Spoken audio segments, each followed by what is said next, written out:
வணக்கம் Subiksha TV channel நேர்களே, நான் உங்கள் அன்பான சயின்டிபிக் வேதிக் அஸ்ட்ராலஜர் அஸ்ட்ரோரஞ்சி பேசுகிறேன். நல்லது நினைப்போம், நல்லதே நடக்கும். இந்த வீடியோல ஜூன் 2025 மாதம், ஜூன் மாதம் மிதுன ராசிக்காரருக்கு எத்தகைய ஒரு மாதமாக இருக்க போகிறது, அவங்களுக்கு அந்த மிதுன ராசிக்காரர்களுக்கு எத்தகைய விஷயங்கள் நம்ம எதிர்பார்க்கலாம் ஜூன்லங்கிறது நம்ம பார்க்க போறோம். அதுக்கு முன்னாடி சேனலை ஃபர்ஸ்ட் டைம் வரவங்க மறக்காம சப்ஸ்கிரைப் பண்ணுங்க. ஸோ தட் தொடர்ந்து நம்மளோட வீடியோஸ் உங்களை வந்து அடைந்து அதனால உங்களுக்கு பயன் வரும்.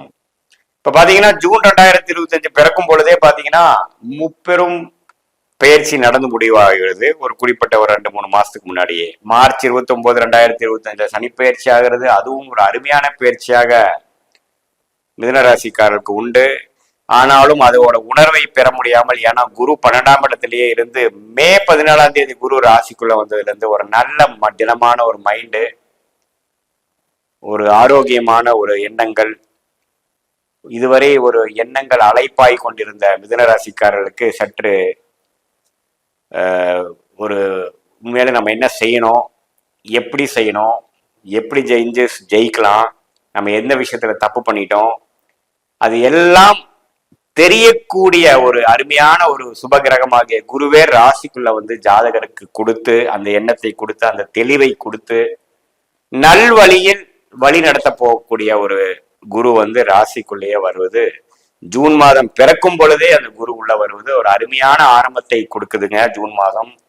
அதே சமயத்துல ராகு கேது பாத்தீங்கன்னா இதுவரை 10ஆம் இடத்துல இருந்த ராகு, 4ஆம் இடத்துல இருந்த கேது தொழில் விஷயம், வேலை விஷயத்துல பல முயற்சிகள், எக்ஸ்பெரிமெண்டேஷன் பண்ணிட்டு இருந்த விஷயங்கள் எல்லாம் இப்போ 9ஆம் இடத்துக்கு ராகுவும் 3ஆம் இடத்துக்கு கேது வருவது நல்ல ஒரு மாற்றம் தான். 9ஆம் இடத்துக்கு ராகு வந்தாலும் குரு பார்வை பெறுவதும் அருமையான விஷயம். சோ இது மாதிரி அமைப்புகள் வந்து கோச்சாரத்துல ஆண்டு கிரகத்தின் பயிற்சி வந்து மிதுன ராசிக்காரர்களுக்கு அதிக உத்வேகத்துடன் உழைக்கக்கூடிய, இதுவரை ஏனோ தானண்டு இருந்த வேலைக்கு போறவங்களா இருந்தாலும் சரி, தொழில் அமைப்புகள் இருக்கிறவங்களா இருந்தாலும் சரி, இன்வெஸ்டர்ஸ் பெரிய பெரிய லெவல்ல இன்வெஸ்ட்மெண்ட் பண்றவங்களா இருந்தாலும் சரி, மாணவர்களா இருந்தாலும் சரி, உண்மையில கொஞ்சம் உத்வேகத்தோட, ஒரு மென்டல் கிளாரிட்டியோட, ஒரு ஆம்பிஷனோட, ஒரு இதுவரை நாம வந்து கொஞ்சம் அப்படி இப்படி இருந்துட்டோம், உண்மையில் வந்து நம்ம வந்து கொஞ்சம் சிறப்பா செய்யணும், அதுக்கு தகுந்த மாதிரி ஒரு ப்ராஜெக்ட்ஸ், அதுக்கு தகுந்த மாதிரி ஒர்க்கு எல்லாமே கொஞ்சம் சிரத்தையா செய்யக்கூடிய அமைப்புகள் வந்து கோச்சார் அமைப்புல மிதுன ராசிக்காரர்களுக்கு வந்து அது மூலமாக இந்த 2 வருஷத்துல நல்ல மேன்மை பெறக்கூடிய அமைப்புகளோட ஆரம்ப மாதமாக இந்த ஜூன் மாதம் 2025 மிதுன ராசிக்காரருக்கு வரப்போகுதுன்னு தெரிஞ்சுக்கிறோம். ராசி அதிபதி எப்படி இருக்காருன்னு பாத்தீங்கன்னா 11ஆம் இடத்திலேயே வந்து மாதம் ஸ்டார்டிங்ல மிதுனத்துல இருக்கு, மேஷத்துல இருக்கிறார். 11ஆம் இடத்துல வந்து இருக்கிறது தவறு இல்லை. அதுக்கப்புறம் பாத்தீங்கன்னா கொஞ்ச நாளே ரிஷபத்துக்கு மாறுறார். ரிஷபத்துல இருக்கிறது அற்புதம். அப்புறம் மாதத்தின் லாஸ்ட் வாரம், அதாவது கடைசி வாரம் வந்து மிதுனத்துக்கே வரார், ராசிக்குள்ளே வரார். இந்த 3மே ஒரு நல்ல அமைப்பு தான். ஸோ ஜூன் மாதம் முழுக்கும் புதனின் சஞ்சாரங்கள் தப்பில்லை. அது மாதத்தின் கடைசி வாரத்துல குருவோட சேர்ந்து ராசிக்குள்ளே வர்றது பிரமாதம்.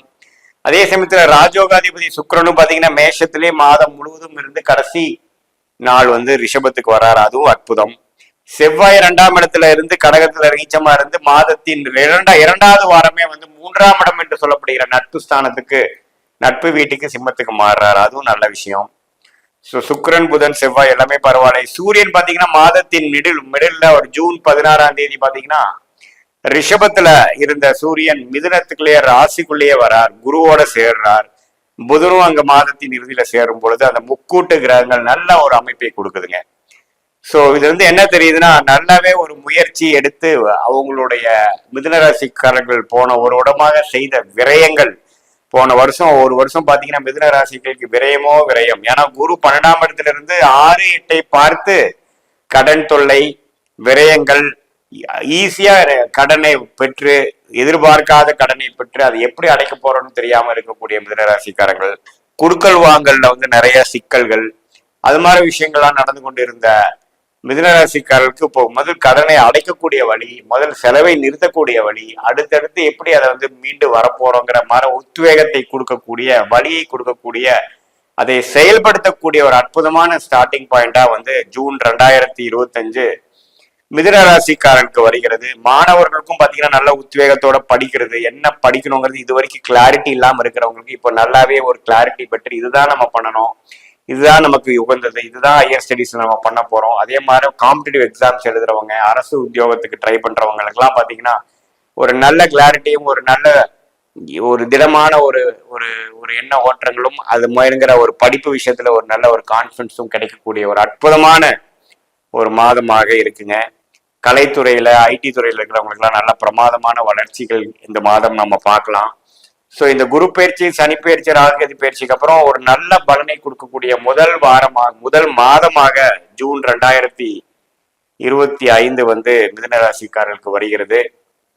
மற்றபடி பாத்தீங்கன்னா இந்த இந்த செவ்வாய் பாத்தீங்கன்னா 6ஆம் வீட்டு அதிபதி ருணச்சத்ரு பாவாதிபதி வந்து 2ஆம் இடத்துல இருந்து சில கடன் தொல்லைகள், சில பிரச்சனைகள்லாம் மாதத்தின் முதல் வாரம் வரை கொடுத்தது பாத்தீங்கன்னா 3ஆம் இடத்துக்கு மாறுறது நல்லது.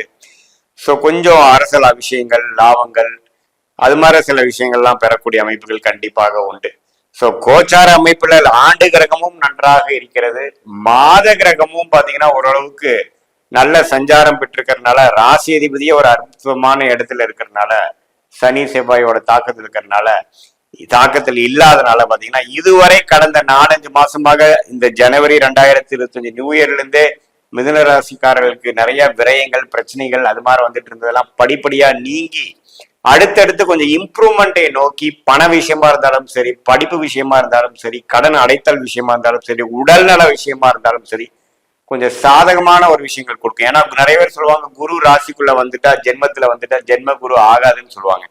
அதெல்லாம் மிகவும் தவறான கருத்து. ஏன்னா சனி ஜென்மத்துக்குள்ள வரும்பொழுது ஜென்ம சனியாக வந்து ஜாதகரை வந்து கொஞ்சம் படுத்துமே ஒழிய, டெசிஷன் மேக்கிங்ல சில பிரச்சனைகளை கொடுக்குமே ஒழிய, மிகப்பெரிய சுபகிரகம் என்று சொல்லப்படுகிற குரு ராசிக்குள்ள வரும் பொழுது நல்ல எண்ணங்களையும் ஒரு பிரில்லியண்டான ஒரு மைண்ட் செட்டும், இதுவரை நம்ம செய்த தவறுகளை வந்து அப்படியே ஒரு புகைப்படம் மாதிரி போட்டு காமித்து இப்ப எப்படி நம்ம மீண்டு அதுல இருந்து வர முடியுங்கிற மாதிரி சில விஷயங்களை கொடுத்து ஜாதகரை வந்து தூக்கி விடக்கூடிய ஒரு பயிற்சியாக தான் இது நம்ம வந்து மிதுனராசிக்கு பார்க்கணுமே ஒழிய, இது எந்த விதத்திலையும் ஒரு பாதகத்தை கொடுக்கக்கூடிய ஒரு பயிற்சி இல்லை.